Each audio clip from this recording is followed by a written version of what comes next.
Welcome back, my friends, to AA Recovery Interviews. I'm your host, Howard L., and I'm an alcoholic. Sober since January 1st, 1988, one day at a time. I'm grateful you've joined us. AA Recovery Interviews is the podcast where Alcoholics Anonymous members from around the world share their extraordinary stories of experience, strength, and hope. Listen to more than 135 awesome interviews on any podcast app or at the website aarecoveryinterviews.com. Every episode is unique, inspiring, engaging, and meaningful. Each story is a powerful testimony of the recovery available in AA. Today is an encore episode of my interview with Diana L. from March 2021. Diana got sober in March of 2011. To quote the words of my guest today, Diana L., AA is the center of my life. I would give up everything except I have to have AA. It keeps me sane. It gives me structure, a sense of purpose. It teaches me about myself. It gives me fellowship. When I first met Diana on a London AA Zoom meeting almost a year ago, the humility of that sentiment had me listening carefully every time she shared in that weekly meeting. I intuitively knew that such a heartfelt love for the program usually occurs only after a particularly difficult road to sobriety. That's how it was for Diana. It took her more than 10 years, fraught with multiple relapses, to finally anchor her current sobriety date in 2011. To save her own life, she got a sponsor, read the big book, worked the steps, went to meetings, prayed, and fulfilled her service commitments. Her love of AA was a natural result, as was her tenacious and ongoing commitment to the program. So, pour a cup of tea, have a biscuit, and enjoy the next hour with my AA sister from Great Britain, Diana L. My name is Diana, and I'm an alcoholic. Hi, Diana. Thanks for being here today. It's afternoon where you are, and it's morning where I am, so that must mean I'm somewhere in the U.S. and you're in the U.K. Am I right? That's correct. Yes, I'm in the east of England. I've never been there. My wife wants to go. In fact, we're planning, I think for a couple years from now, to go to England. And during this time, you and I have known each other now for probably going on maybe 9 months, 6 to 9 months, because we go to one of the same Zoom meetings together. Yeah, I think it's probably a year because I joined the Came to Believe meeting almost straight away. Yes. And I think you were already on it. That was the end of March. Yeah, so we're coming up on a year already. That's amazing. Yes. The thing I loved about that group when I first went there and made me feel really good was the fact that they incorporated that little meditation on the St. Francis prayer at the end. I remember coming away from that very first meeting feeling really kind of relaxed and peaceful. And I thought, what was there about that meeting? And then I realized it was that little meditation at the end that just tied everything together. Yes, I agree. But I also think that Verta and Julie, yes, I think they just sort of sprinkle a lot of calm, and they somehow give out this wonderful, feeling of being very, very calm, and they're very still. Yes. But at the same time, their faces are quite expressive and they share very clearly. So it's a lovely combination. And I love the fact that in that particular group, there's all different levels of sobriety. There are people with many, many years, and then there are people with months. And then we do have some members who have put together some time, even during this COVID, and have slipped and come back. So that's encouraging, I think. It's always encouraging to see people come back, because that tells me that it's not much fun out there. No. And also I like to see people coming back, because, when you get used to seeing the same person and then suddenly they vanish. Yeah. The first thought is, I tend to think the worst. Yeah.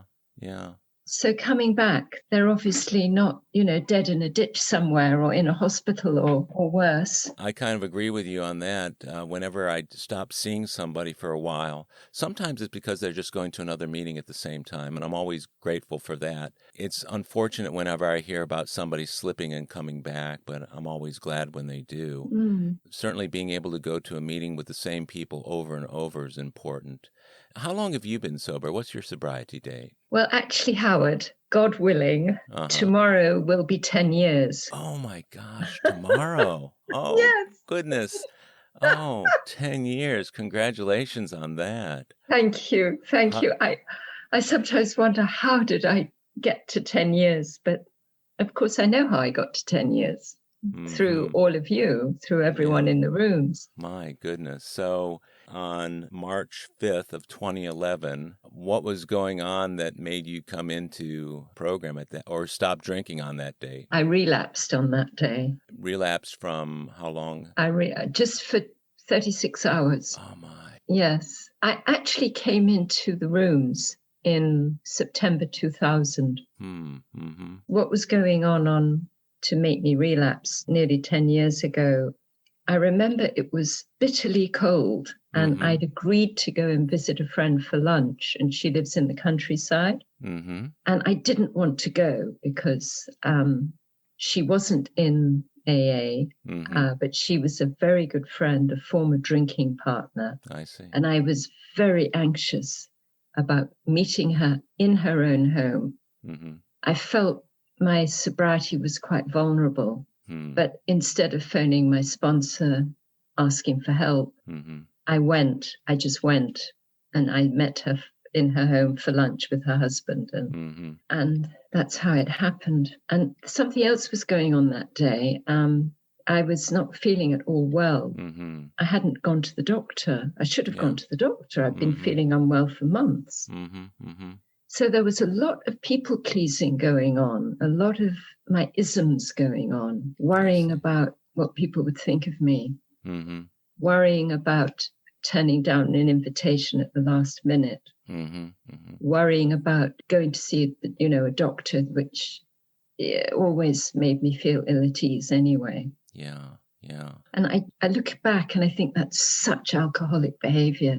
The people pleasing and the low self-esteem and being afraid of, what people are going to think if I don't do what they expect. Yeah, it's universal, isn't it? I mean, I see that not only in myself, but virtually everybody I know in the program, that we get my self-esteem or my feelings about myself from the way I see other people treating me, and I'm always worried that they don't see me the way I'd like them to see me. Does that make sense? Well, I always wanted people to like me better than I like myself. Sure. And I got very anxious if I felt I wasn't presenting myself in the right way. And sure. You were not feeling well before that visit to your friend's house. What else was going on with regard to your program at that time that may have put you at greater risk? It was very shaky. Yeah. I'd come into the rooms 10 years before that. So September 2000. And I had relapsed in that period of 10 years 3 times. Okay.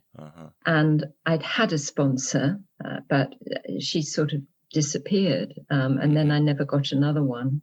I wasn't following a program. I wasn't doing the work, but I always got to meetings from the very first day I came into the rooms. I got to a daily meeting, sometimes twice a day. I did service. Sure. I coasted along on fellowship, really, for 10 years and messed about. But I just loved the fellowship. But I think it was lazy. I was lazy. This is something that came up in my, my step 4. I was lazy about doing the work, putting the work in, making the effort, that final commitment. Yeah, that is a tough thing to do when you first come into the program, but I can imagine along the way getting comfortable with the other aspects of the program to the exclusion of the actual work that needs to be done. That sounds like what happened to you? Yes, it is. And I hadn't been paying attention to chapter 5. Half measures availed us nothing. So with me, I was having a wonderful time with friendship, with fellowship. I loved what I heard in the meetings because I was learning about myself. I enjoyed doing service. It was a way of getting me into the meetings, getting me in the middle of the bed, as we say. Yeah. But somehow it didn't spill over into actually doing the work because it takes effort. and Yeah. commitment and discipline, and I wasn't prepared to do that. How did you feel when you were in the program and were noticing other people around you doing the work and, let's say, moving ahead with the quality of their program? Did you feel a little uncomfortable knowing that other people were doing the work and you weren't, or did you not think about that? No, there was a lot of guilt, yes, yeah, and a lot of uneasiness, and in a way, a sort of dishonesty, really, because I'm turning up at meetings and presenting myself and doing service, and yet I knew that I wasn't putting in the work. I wasn't making amends. I wasn't cleaning my side of the street. I think I'd done steps 1, 2, and 3, and then just stopped, and then gone to step 12. So yes, I looked at other people. I liked a lot of them, what they had, the quality of their sobriety, but I did feel uneasy with myself. I knew that what I was doing was dishonest, actually. Yeah. I understand that feeling. I spent the better part of my first year in the rooms, not doing the work, listening to other people who were doing the work. I was feeling like I wasn't getting anywhere, and I was still feeling miserable while other people seemed to be moving down the road. And I love the fellowship. I like the meetings. I like what was being said. I was okay with the book. I was okay with, the steps. Yeah. But part of the problem was that I didn't have a sponsor during that time, so I didn't have any real accountability. Did you, when you first got sober in 2000, did you get a sponsor right away? Yes, I did. And I had a sponsor for about 2 years. I relapsed once in that period. I see. And then after the 2 years, it's interesting what you said about feeling miserable. Yes, I had long periods of really quite severe depression. Yes. Not disabling, because I was getting up, I was going to work. Sure. But yes, I felt miserable a lot of the time and resentful. And I hadn't really, because I hadn't addressed my step 4, and I wasn't working the program. Was there any particular resentment that was looming, seemed to be the big reason why? I don't think the resentments were the reason why I didn't work the program, but Right. because I wasn't doing the work, all these alcoholic characteristics, the resentment and the anger were just welling up all the time. But there were 1 or 2 resentments, mainly around family stuff. Yeah. And it didn't necessarily have to be anything big. Right. I could feel resentment about somebody making a completely harmless remark at work. Right. And I would sort of run with that resentment. So in many ways, I was sober, but I was a dry drunk. Your sponsor during that first 2 years after your slip, did you go back to her as your sponsor? Yes, I did. And so what kind of things did she have you doing once you came back from the slip? I'm afraid to say I can't remember. And I don't think there was any plan. Yeah. We didn't make a plan. Okay. So until you got sober in 2011, you had a total of 3 slips. Did you have any, during that period, did you have any periods where you felt like you were being accountable to either a sponsor or to people in the program? Yes, I did. What did that look like? This was the woman who brought me into my very first meeting. And she'd come into AA 6 months before me. She lived in the same block of flats as I lived in at that time. So we hadn't been drinking partners, but we'd seen each other. We recognized one another as we were always drunk and stumbling across one another late at night in the corridor of the flats. So she came into the room 6 months before me, and she kept on coming down to see me. We'd share a cigarette, we'd have a cigarette together or a cup of coffee. And I'd be drinking, of course. She'd have a coffee. It was brilliant because I recognized the change in her. Talk about attraction, not promotion. She never once proclaimed AA. She just told me that she was in AA and left it at that. And then after 6 months, I'd come back from a 3-day bender, really. been away. Mm-hmm. And I came back and I carried on drinking. And I was really at a rock bottom, I think. And that's when she said to me, do you want to go to a meeting? Mm. And that was the beginning. And in a way, I was accountable to her over the years. And I did turn to her for guidance. So there was always a steady, consistent support figure in my life.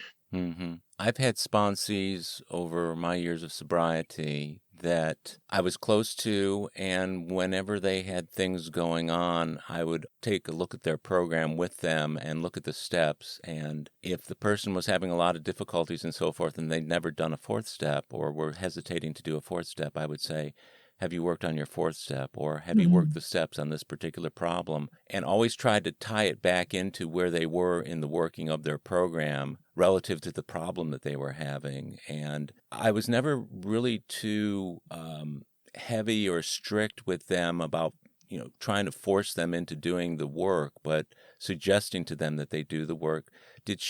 What was she like with you whenever it was you were talking with her and she knew that you weren't working the steps, or had you convinced her that you were? What did that look like? Oh, no, I was always honest with her. Really? Always. Yeah. No, she's a very inspiring character. We're still in touch. And although she's moved up to Scotland, but no, she would ask me, meaningful questions, and she would address my problem and then talk about the program. Yeah. She had a very strong belief in her higher power. Mm-hmm.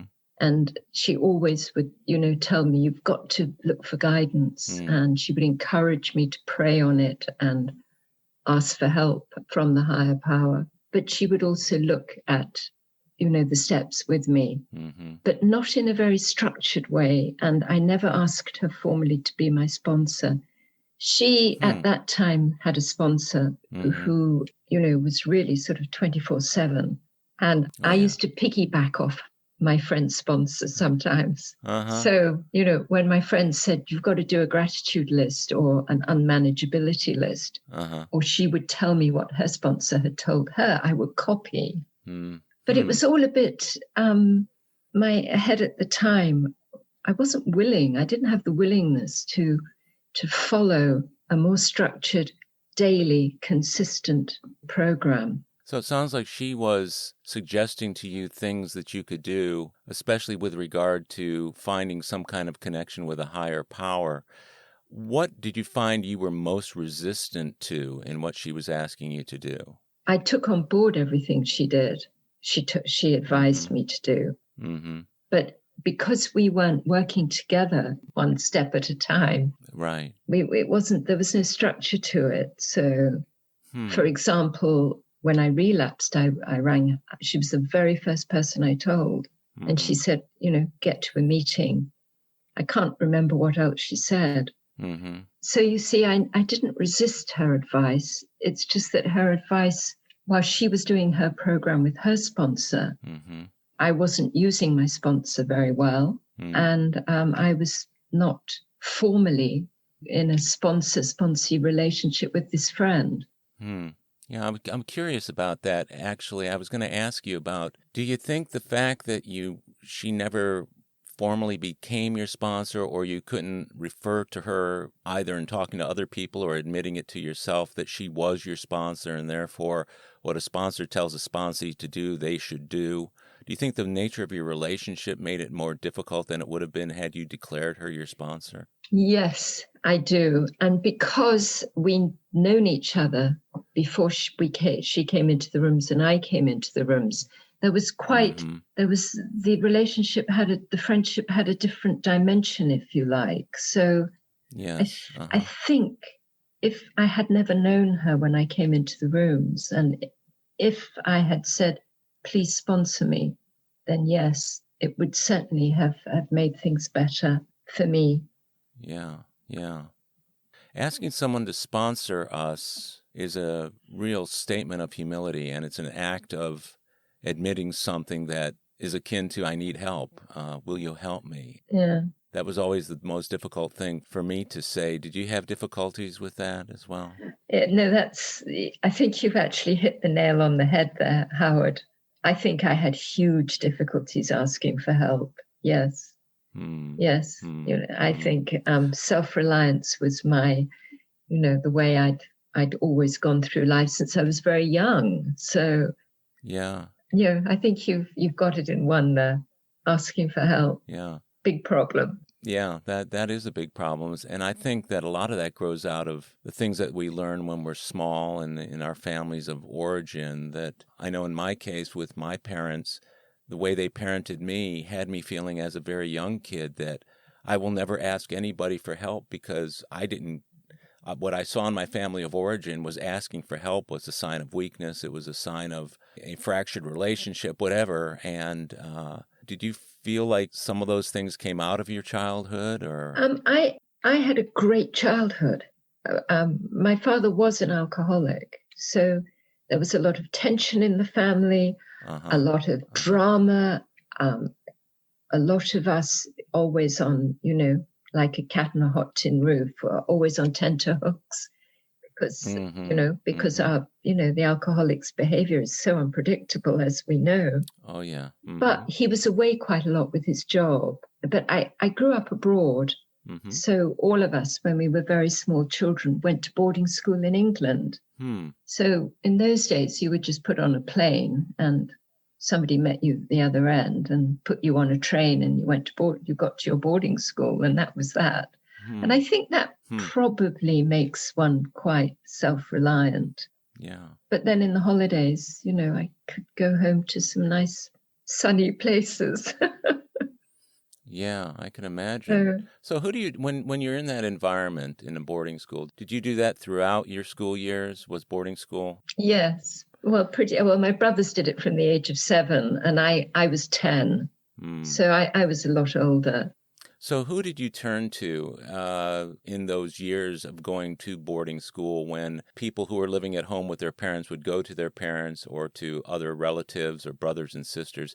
Who did you go to while you were in boarding school to get that kind of support? I think we were allowed 2 weekends out of term. So a friend would always invite me to their house. Really? And their parents were always very kind to me. And then in the holidays, I'd go home and I made friends. I was very homesick the first term. Yeah. But I made friends. It was a happy school, actually. Yeah. Sounds like it. Yeah. You were in a happy school situation and kind of sad about your family situation? No, not really. No. Not when I wasn't there. No. I see. Okay. I'm not sure what you mean, sad about my... Well, I was just wondering whether you were ever resistant to wanting to go back to boarding school when you were at home with the family. Oh, no, Really? never. I used to look forward to it. Yeah. I guess if I compared that when I was a kid to what you had as a kid, I would have been envious of you because there was so much turmoil in my family of origin that I probably would have given anything to be away. Yeah.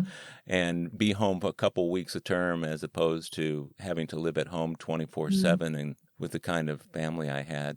So when did you first encounter alcohol, or when did you start drinking on your own volition? That's easy. I remember my first drink at the age of about, I must have been 14 or 15. I was at a cocktail party with my parents, and there were waiters circulating with trays.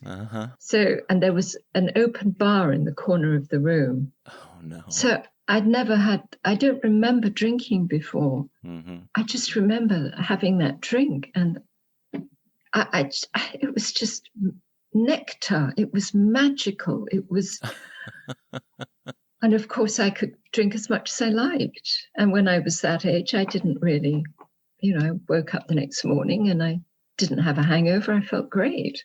It was only at a party I drank. So in between, and certainly going back to school, there was no alcohol. So I wasn't drinking full time, but every single time I went out and there was alcohol around, I drank. I started first and finished last and probably had 10 glasses to everybody else's 1. I think from a very early age, I knew there was something wrong with my behavior. I knew that other people, they didn't drink like that. And they they talked more to one another. They were sociable. Mm-hmm. They interacted. Whereas I didn't seem to do that. I just listened and smiled and drank. So you kind of withdrew a little bit, whereas everybody else was interacting. You were kind of in the background drinking. Yes, exactly. What kind of feeling were you pursuing with the drinking? Did you have a sense of what it was doing for you and how it was making you feel? It was making me feel, it just enabled and empowered me. It gave me confidence. Mm-hmm. It made me feel good about myself. Sure. And it was just such a glorious high. I was completely detached from reality. It was wonderful. I love it. I loved it. I mean. Yeah. Well, I think as alcoholics, we still love it, Diana. I think I didn't mean to say that in the present tense. No, actually, I think the present tense is where that feeling lives. I don't think it ever goes away. Mm-hmm. And I think one day at a time we keep it at bay, but to me, it's always there.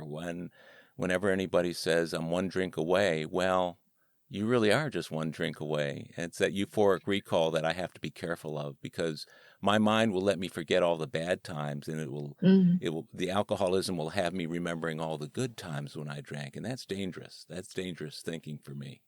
Yes, it's very dangerous thinking, and I think that was going on a lot with me when I came into the rooms. You know, those first 10 years, I think I had far too much euphoric recall. I wasn't remembering just how calamitous my whole drinking was. So from the time you started drinking until you ended up going into AA or getting sober in 2000, there are a number of years in between there. Were there moments or defining situations within that period of time that called to mind the possibility that you were having a problem or that you had a problem with drinking? Or did you just sail along during that period? What was that like for you? Yeah, it's an interesting question, because I don't believe I admitted to myself I had a problem with drinking until I was in my late 30s, early 40s. Mm-hmm. Mm-hmm. And from, let's say, the age of my late teens, when I left home and I was on my own, or I was sharing a flat or whatever. Sure. It sort of went in stages, because in my late teens, early 20s, that's when I started to get into trouble with alcohol. That's when, my behavior was just unacceptable, and police were called, and lost jobs. All that sort of thing happened very quickly. But really? I didn't think alcohol was the problem. Yeah. And I didn't think I was the problem. Up until, say, my 30s, the real mental torture that Bill describes in the book was I was completely baffled. I didn't understand why I couldn't drink like other people. I didn't know I was an alcoholic. But it just sounds absurd, given my behavior and consequences. Yeah. But I really didn't know. It sounds absurd, but I think it's pretty common. I think that as alcoholics, we have a really, really tough time when we're in our cups, drawing a connection between our behavior and the drinking. And when I can't draw that connection, I'm apt to just blame everything but that. Yeah. Yes, it is. One of the first things I heard in the rooms was, denial is not a river in Egypt. Right. Well, and I kept hearing this, and I thought, what are they talking about? I didn't get it. I didn't get the pun. Yeah. And then the penny dropped, and I thought it was brilliant. Yeah. Yeah. Absolutely brilliant. Yeah. And that was me, big denial. And it was really important for me to escape from reality. Was it? And get out of my head. I drank to get out of my head. Mm-hmm. At that level, I certainly wasn't thinking that I was the problem. It wasn't until, I was about 40, I think, that I started to realize there was something wrong with my drinking. We'll be right back. My friends, if you're enjoying AA Recovery interviews, I invite you to check out my latest audiobook, Alcoholics Anonymous, the story of how more than 100 men have recovered from alcoholism. This is the word-for-word, cover-to-cover reading of the first edition of the Big Book, published in 1939. It's a relaxing yet meaningful and engaging way to listen to the Big Book anytime, any place. Have a free listen at Audible, iTunes, or Amazon. While you're there, search for my other audiobook, Lost Stories of the Big Book. 30 original stories from the first and or second editions, missing from the third and fourth editions of Alcoholics Anonymous. It's also available from Amazon as a Kindle book or in paperback if you'd like to read along.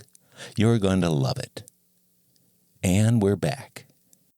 So you were going along in your 20s and 30s, drinking, having consequences with police or with jobs, and during that time you didn't draw the connection to the drinking. What was there that occurred in your 40s or your late 30s that was the defining moment where you finally had the realization that, wait, this is me, this isn't everybody else?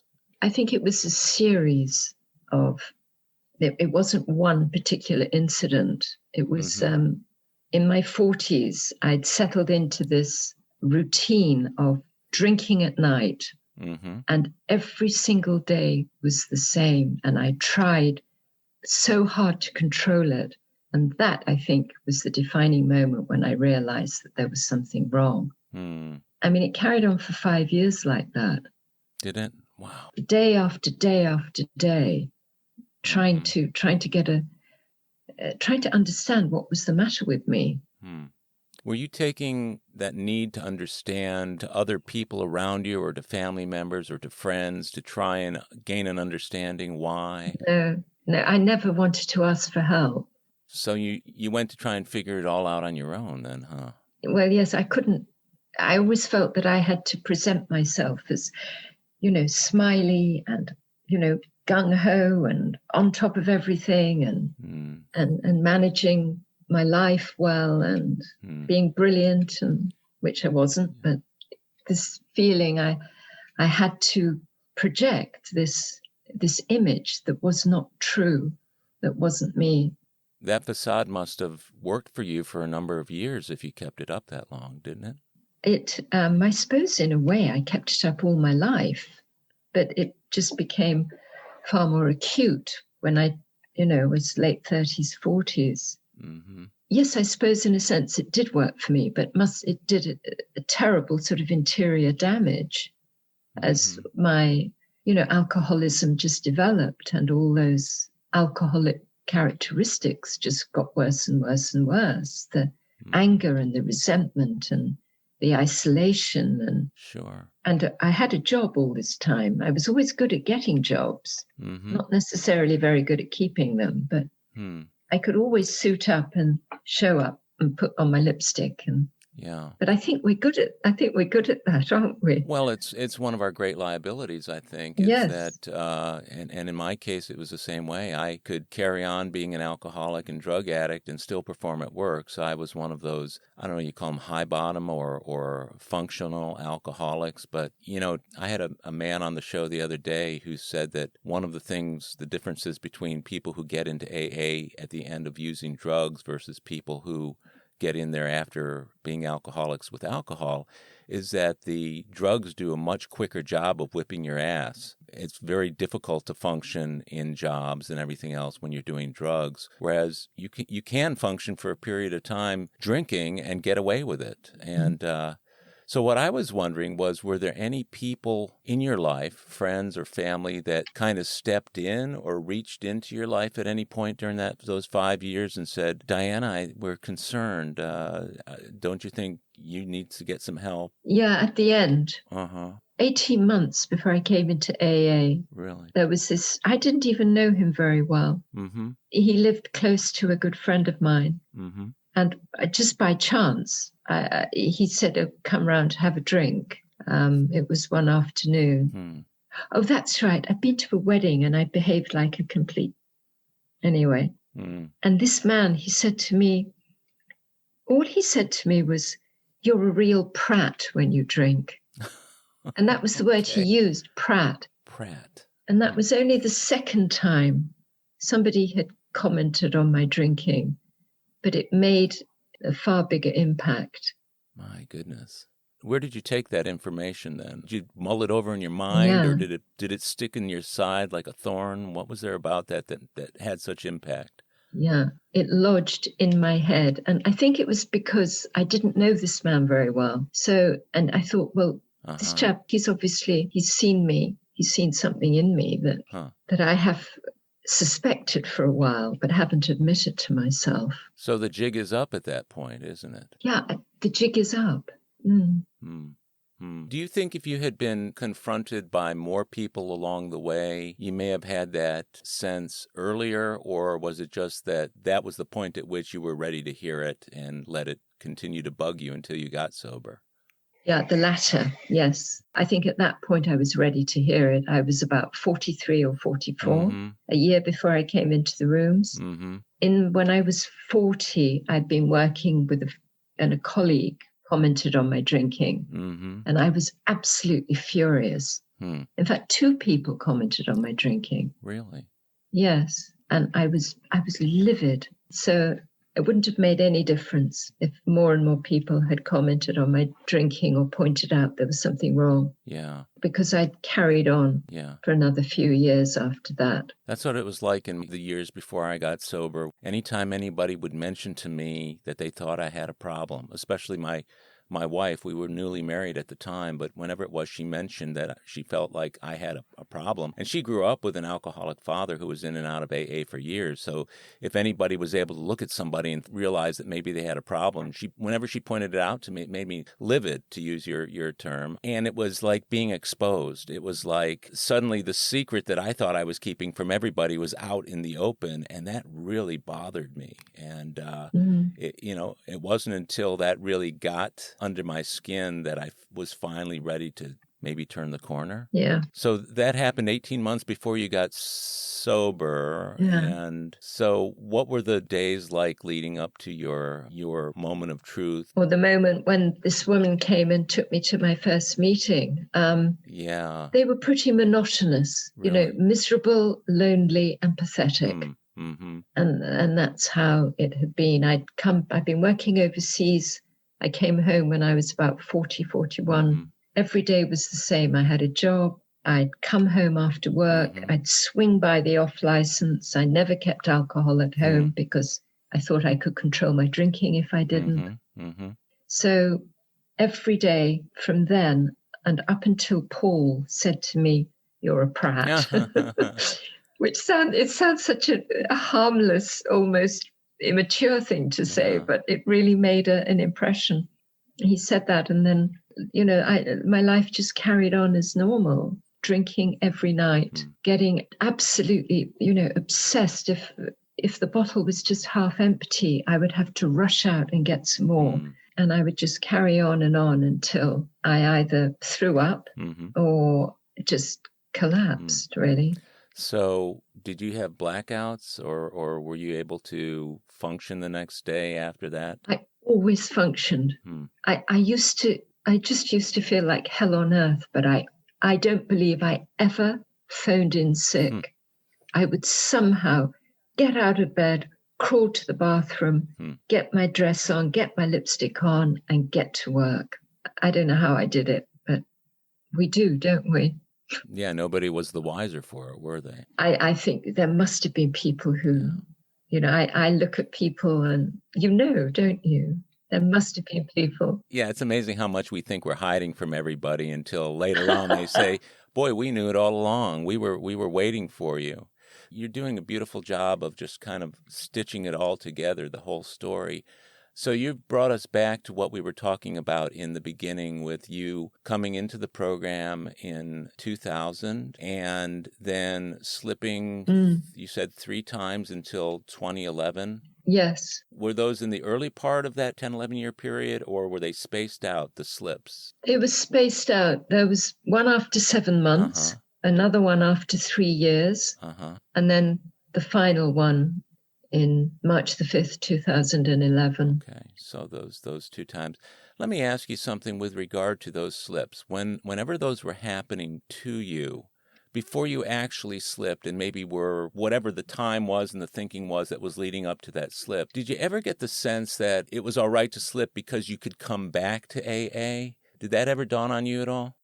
No. Huh. No, that never ever dawned on me. Huh. I tried to remember my thinking before the slip. It was guilt. I remember feeling guilt. I remember knowing I was doing the wrong thing. Huh. So even after my first slip after 7 months, AA had, if you like, worked its magic on me. Yeah. It really had ruined my drinking. Yeah, that's a head full of AA and a belly full of booze.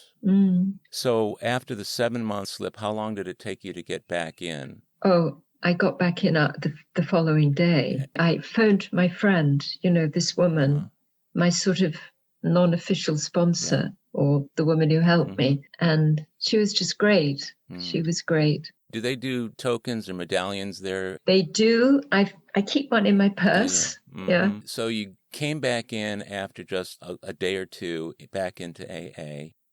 You move along another 3 years until the next slip, or is that 3 years from your first sobriety day? 3 years until the next slip from my first slip. Okay. So what were you doing during that time after you came back at 7 months to either try and shore up your program or repair any weak spots to your program, or were you treating your program any differently after 7 months? Yes, because after 7 months, somebody took me aside in that meeting, and they explained to me that alcohol was simply a symptom. And I didn't understand that. I hadn't understood that before.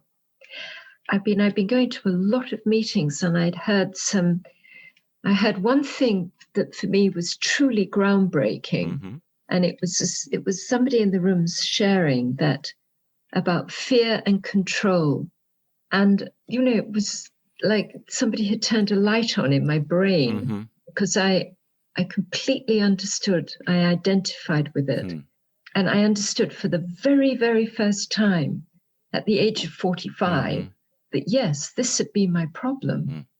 Fear and control, always this desire to have everything, the way I needed it to be so I could try and determine the outcome. That was kind of a first step issue then, wasn't it? The wanting to have control when your life had actually been unmanageable all along. Yes, step 1 and step 2 and step 3, really, not being able to let go, having to try and control the outcome instead of understanding about turning my life and my will over. So after that slip and coming back, did you find that self-realization or knowledge allowed you to move ahead with some kind of surrender or turning your life over? Did your program have the shift at that point? It didn't have the necessary shift to get me onto working my steps formally and with the sponsor. No. But there was definitely a shift, and there was definitely greater understanding. I think sometimes we can be a bit hard on ourselves, us lot, can't we? Yeah, absolutely. Although I say that I wasn't really paying attention to the steps and the program. I was getting to a lot of meetings because I loved listening to other people. Yeah. And I was learning so much about the program, even if I wasn't working it myself as deeply as I needed to. When you came back after that 3-year slip, was it over the same kind of things that had caused the slip at 7 months? It was to do with family. It was a sibling who also probably needs to be in the rooms. I found the home situation. My father was dead by then. Very, very difficult, incredibly difficult. Were you a caregiver at all during that time? Oh, yes. Yes, I was a big caregiver, yes. So between 2005 and 2011, did you come right back in after the 2005 slip? Pretty much. A few days later, but it was I slipped, and then I was in such a bad way emotionally with this family situation. I remember going upstairs and getting down on my knees and asking God for, higher power for help, because I was really, really scared of drinking again, and because I was trapped in this rather difficult situation and feeling so vulnerable. But yeah, there was real fear going on. I I just didn't want to drink. So where did that prayer lead you? It kept me sober and it kept me sane until I was able to escape from the family and the Christmas period and get back to my own home. But things didn't improve between '05 and for the next 5 or 6 years. When you say improve, you mean in your life or in the family relationship? I mean, in my emotional sobriety, it didn't really exist. I was dry for the next 5 years, but I was on a very steep emotional decline. I always got up and went to work, though, so I didn't have a crippling or disabling depression. I was extremely fortunate, but I was having very prolonged periods of feeling just really miserable, unhappy. During that period of time, you were still going to regular meetings? And I used to share it in meetings as well. So I was learning to be honest in my shares. What kind of feedback were you getting from people who heard you expressing how miserable you were feeling, but yet you were there in AA? Did you get any feedback from people? Well, firstly, I wasn't sharing every day about how miserable I felt. But when I did, then people were always supportive, always gave me their numbers, always followed me up, always came up to me at the end of a meeting. And yeah, in the meetings that we've been to together over the last year, Diana, whenever it comes time for people to put up their numbers in the chat and everything else, I've seen you do that all the time. So it occurs to me that the same kind of thing you were getting during those 5 or 6 years from people, you are now doing for people who need that kind of support today. That's how it works, isn't it? So one alcoholic talking to another, and yeah, it is. And I get overwhelmed sometimes. In fact, I think I'm going to start weeping. I do get overwhelmed with the power of AA and how it has just immeasurably transformed my way of living, my thinking, my ability to do things now, like, caregiving that I couldn't do well before because I was so full of anger and resentment. Yeah. Well, that's one of the things I like most about doing these podcasts is because it gives me an opportunity to ask people about the things that oftentimes don't get shared when people tell their stories, and sometimes they get shared in bits and pieces in meetings. But that is, between the time that you got sober and today, how has your program influenced the way you've lived your life in sobriety? So between 2011, when you got sober for the third and let's say most recent time, because who knows what's last for us alcoholics, but what have been some pivotal moments for you in the last 10 years that have allowed you to work a program that's more to your satisfaction than the program you worked previously? I got a sponsor. In 2000, when did Eleanor become my sponsor? In 2012, so a year after my relapse in 2011. I was miserable that year, didn't drink, got to meetings, did service, but I was miserable. Yeah. And this was real higher power stuff. I got to a meeting and it was after Christmas and I was sitting next to a Scottish man with a very broad Glaswegian accent. And I barely understood a word he said. But at the very end of the meeting, we fell into conversation and I must have understood something because he pointed a woman out to me in the rooms and he said she would be a really good sponsor. Now, how did that happen? I didn't intend to get to this meeting. I got to it by default because I was supposed to be somewhere else. I sat next to a man who I didn't understand, but when he made this absolutely crucial comment, pointing this woman out to me, I mean, it was incredible. And I went up to her, we exchanged numbers, she became my sponsor, she's still my sponsor, she comes sometimes to the CBT meetings, I phoned her up the other day about something. That's a God moment, isn't it? It's a complete God moment. Somebody you hadn't seen before, or somebody saying something to you that influences you. I mean, you could have just listened to what he said and walked out, but something made you walk up to her. What were you feeling at that point when you asked her to be your sponsor? I think I was pretty desperate. Yeah. I think I'd had the gift of desperation. Uh-huh. And there must have been something, even though his accent was so broad and I had difficulty understanding everything he said, there must have been something in the way he communicated to me, which is AA again. This very powerful way that some people have, and he'd just been put there. Sometimes I think, was he a real person? Perhaps I should have pinched him, or was he just something that materialized? And it's amazing, isn't it? It is amazing. And this sponsor, at that time, she had 4 young children. She was bringing them up on her own as a single mother. Mm-hmm. She had a full-time, very demanding job. Mm-hmm. She came to my home every single night after work and took me through the big book.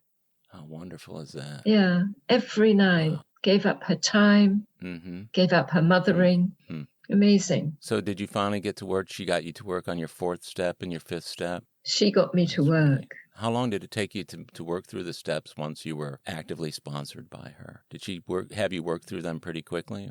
I think about 6 months. Wow, that's great. That's great. Yeah, 6 months, I think. And she had me, doing exercises, writing stuff down and doing gratitude. She was very big on gratitude lists. And even if I thought what I was being grateful for was silly, she said, write it down, put it down. Mm-hmm. If you've got a resentment, you write it down. You phone me up. Mm-hmm. So when you're sponsoring other women, do you tend to sponsor that way, the way you were taught by her? I have to admit, I haven't sponsored anyone in all this time. Mm-hmm. The funny thing is, the first 10 years of AA, when I was relapsing, people used to ask me to sponsor them. But unsurprisingly, they never stayed in the rooms because I couldn't give anything away because I didn't have it myself.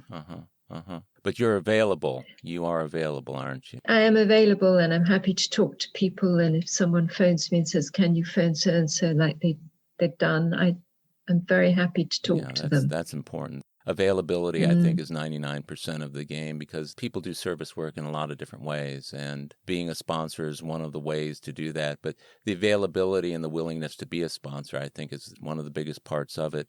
Given the fact that you had some major things happen that created a situation in which you took a drink, did incidences like that reoccur during the period between 2011 and right now that kind of stretched your sobriety or tested it? Oh, yes. Can you relate one or two of those situations that you were pulled out of the fire? Well, this is higher power stuff. This is AA in action again, because at the point where my sponsor was put in my path, at Christmas 2011, and then she was taking me through the program and the big book from then on, from January the 1st, 2012. My mother had a very, very serious stroke and then a very bad accident. And I live in Cambridge and she lived down in the south in Hampshire. And she'd gone into hospital and, I'd gone to see her. And of course, she was talking gibberish because it had affected her speech. Then she'd had a very serious fall and needed some emergency surgery. So she was in hospital for 2 months, and I was working up here and going down there. One of my brothers, who should really be in the rooms, I mean, he's exactly like me. He was just creating the most awful problems, and I was terrified of him. All my brothers are terrified of him. He's just really a scary guy, and I know how scary I was when I drank. But I hope I was never as frightening as he is. And I just remember being frightened the whole time that I would run into him at the hospital, or I wouldn't do what he had, instructed me to do. Just so that, my mother was ill and living with this awful fear. And at one point I was really afraid because I thought he was going to kill me. And that scared the hell out of me. It was really very bad indeed. And I was in close touch with my sponsor, and she was brilliant. And because of this incredible moment when, she'd been pointed out to me and she was there and taking me through the program, I had a solid AA program. There was some substance to what I was doing, working my program. Wow. I wasn't just messing about. Well, thank God for that. Yes. And then I was looking after my mother for 3 years, and this particular individual was just thwarting my attempts at every step. So the stress was unbearable, and I still don't handle stress very well. Mm-hmm. But, I used to share it in the rooms, and, well, here I am. And I survived that and the fear. And yeah, I sort of don't really like talking about it because I know people go through dreadful things in AA and, before they come in. I really want to honor and tell you how much it means to me that you're talking about this with me. What's interesting about it is that your experience with your mother is not all that dissimilar to my experience with my mother. Before she passed in 2012, she had been pretty sick. My two sisters, who were out of state, but my mother was living in the same town that my wife and I lived in, and yet the two of them felt like they should manage the situation, and the acrimony and the vitriol that occurred because they didn't agree with the way my wife and I were handling my mother's care, and we were doing the best that we could, and I think we did a good job with it. It was very, very difficult, and that's why when I heard you talking the other day about your mother, I immediately connected with that and thought, yeah, that's such a difficult thing, caregiving and, still trying to work your program and trying to stay centered, especially when you've got other family members trying to take the process down a different road. Sounds to me like that's what's happened with you and your brother. Yeah. So since that time to the present day, you've stayed close to the program, you've stayed close to your sponsor. Yes. I have a fairly full life and I have friends outside AA, but AA is at the center of my life. I would give up everything except I have to have AA. Yeah. It keeps me sane. It gives me structure, a sense of purpose. It teaches me about myself. It gives me fellowship. It teaches me that there's more, about the higher power and there's another dimension to life. It's not all tangible material stuff. There's something that is operating out there that I have to learn this every day to hand my life and my will over. I've been looked after to this point. I've been looked after when I thought, I was going to die. When I thought my brother was going to, kill me, I was looked after. So why am I not trusting the higher power all the time? I think we've shared some meetings about that particular topic, and the really difficult thing for me to get my mind around is why we can look back and see how God has come through for us every single time. It's like a 100% success record when we look back and see how God has worked in our life. So why is it I go into the next situation expecting that it's going to fail? Yeah. It's like winning every single race you're in over a period of time and going into the next race and feeling like you're still going to lose. I don't know where that comes from, except I think that that's the vestiges of our alcoholism still firmly rooted in our minds and the sort of chief reason why we have to continue to go to meetings to get the right kind of perspective. I will say this about you, Diana, that the essence of that gratitude comes through. We're thousands of miles away. We're talking electronically right now, but I sense the kind of gratitude that has the power to keep one sober if they continue to do the work associated with that. Yes, gratitude. It's a really powerful tool, isn't it? Yeah. So in the present day right now, how are things with your mother? I know you expressed some concern the other day. Is she doing okay? Well, my mother's fine. I'm part of the problem because I'm trying to control things too much. Okay, yeah. And every time I talk to my sponsor, she says the same thing. She says, Diana, it's not your show. You're not running the show. It's very, very good advice. And the other day she was saying, you've got to look at reality. You've got to look at the situation the way it is. There are things that you have absolutely no control over, especially during this period of lockdown. And she sort of talks me through it and refers me to step 3 a lot and writing things down. That makes you more of an effective daughter, though, too, doesn't it, with your mother? because of AA and Eleanor. Yeah. Absolutely. No doubt about it.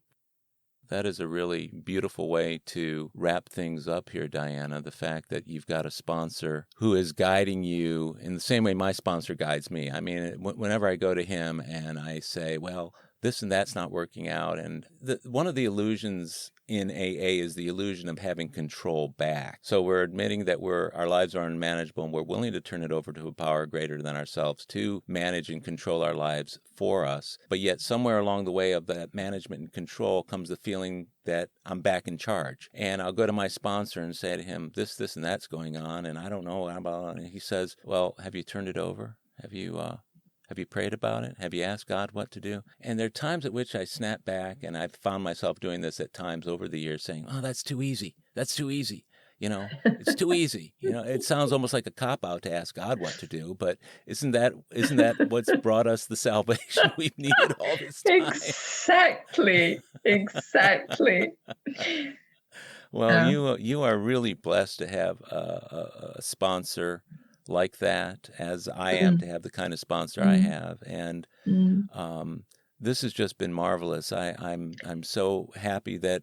Well, Howard, I have really enjoyed this. Thank you. It's really helped me so much as well. Well, I just want to thank you for doing this, Diana. I love you, and you're a really beautiful person, and I'm glad that you were able to share something that I know when other people hear this, it'll be inspirational. I mean, it's how sobriety has unfolded for you. But my guess is that there are a lot of other people out there who have faced or will face the same kind of things that you and I have faced. And just being able to hear about them in the context of, I can stay sober through it, is a powerful message, don't you think? Yes, it certainly is. Well, again, many, many thanks for doing this today, Diana. All right, Howard. Well, many thanks to you too. And I'll love you and leave you, Howard. Bye for now. Bye for now.